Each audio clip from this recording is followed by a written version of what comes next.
Assalamualaikum warahmatullahi wabarakatuh. Bersama Jadi di Serang FM, jauh di mata, dekat di hati. Hai, apa khabar, apa cerita semua saya sahabat Jadi di luar sana. Seperti biasa, Jadi sentiasa mendoakan agar semua ceria-ceria, happy-happy, sangat walafiat dan sentiasa dirahmati Allah Subhanahu wa taala. Allahumma salli ala Muhammad wa ala ali Muhammad. Alhamdulillah, hari ini ayah dia ada satu perkongsian ni. Ayah dia singgah di satu kedai makan yang agak viral ketika ini, iaitu selamat datang pengkalan Pak Wah, iaitu nasi kerabu Kak Lah Yah Syatu di ladang Perasu. Jadi inilah di ruangan pintu masuk di kedai nasi kerabu Kak Lah Yah Syatu. Cuma Ayali singgah ni awal sangat, jadinya belum lagi beroperasi. Sekarang ni lebih kurang jam 7:10 pagi. Jom kita ronda-ronda tengok keadaan di dalam kedai Kak Lah Yah Syatu. Okey, jom kita ronda-ronda bersama. Okey, inilah dia kedai makan Kak Lah Yah Syatu, Pengkalan Pak Wah. Nama originalnya adalah Pengkalan Pak Wah, highclasspodhealing.com. Mari derak Perasu, dia punya motor di hadapan ni. Kalau Pak Wah Azilah tu Kak Lah lah.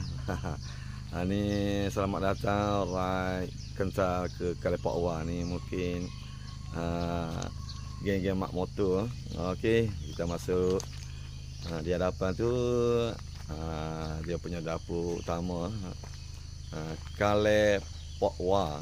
Kale ni adalah pengkalan. Okey, cuma bukan pengkalan sungai. Dan inilah dia suasana susunan meja-meja untuk pelanggan-pelanggan menjamu selera nasi kerabu dan berbagai menu-menu yang disediakan oleh Kak Lah. Memang begitu memukau lah dia punya suasana, kerana agak tinggi juga. Kalau kita tengok di bawah sana rimbunan pokok-pokok sawit ni. Dan di bawah ni ada tempat ruangan untuk healing. Okey, ada signboard Azilah saya dari Pulau Pinang, Perak dan sebagainya lah, negeri-negeri Malaysia. Okey, ada satu lagi pot untuk bergambar. Mari derak Perasu Kale Pak Wah. Okey, di bawah dia ada anak sungai. Mungkin airnya sejuk lah, kerana di belakang ni mungkin punca air sungai yang ada di belakang ni.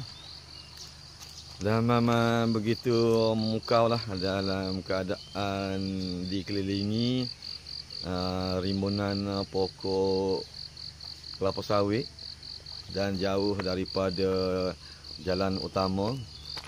Memang begitu santai, healing. Dan itulah dia MTV yang boleh digunakan untuk meronda-ronda di bawah. Seperti mana kita tengok, Kak Lah selalu dia punya promo untuk ronda-ronda di bawah. Okey, jadi setakat ini saja untuk perkongsian ini. Cuma jadi tak ada rezeki untuk makan dan bertemu dengan Kak Lah Yah Syatu. Panggil tidak ada rezeki nak bertemu bual dengan Kak Lah. InsyaAllah kalau video ni sampai kepada Kak Lah, lain kali Ayali akan singgah untuk makan nasi kerabu Kak Lah Yah Syatu. Serta kalau ada kesudian Kak Lah nak buat temu ramah dengan Kak Lah lah. Okey, jadi setakat ini saja. Assalamualaikum warahmatullahi wabarakatuh. Mama Comel, Mama Lawa.